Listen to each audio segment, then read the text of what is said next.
अब देखिए, कांग्रेस तो हर समय इस देश में एक रूपता की बात हो आएगी, इस देश की एकता अखंडता पर सकारात्मक बात आएगी तो उसका विरोध करेगी। विघटन की राजनीति करना, जाति को जाति से लड़ाना, धर्म को धर्म से लड़ाना, यही काम तो कांग्रेस ने किया है।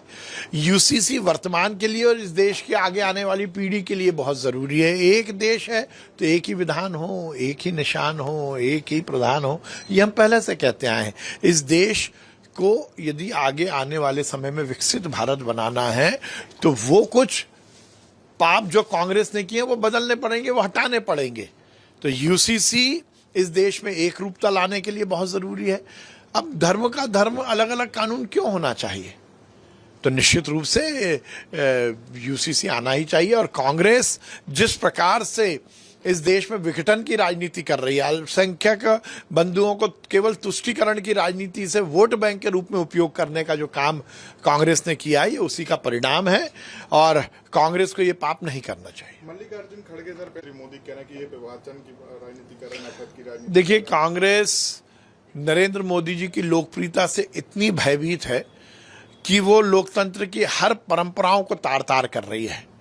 नरेंद्र मोदी जी किसी की कृपा से प्रधानमंत्री नहीं बने, इस देश की 140 करोड़ जनता के प्रतिनिधि के रूप में वो प्रधानमंत्री बने। और नरेंद्र मोदी जी ने इस देश में विकास और कल्याण के जो आयाम स्थापित किए हैं, ये उसी का परिणाम है कि देश आज तेज गति से आगे बढ़ रहा है। कांग्रेस उनकी लोकप्रियता को सहन नहीं कर पा रही।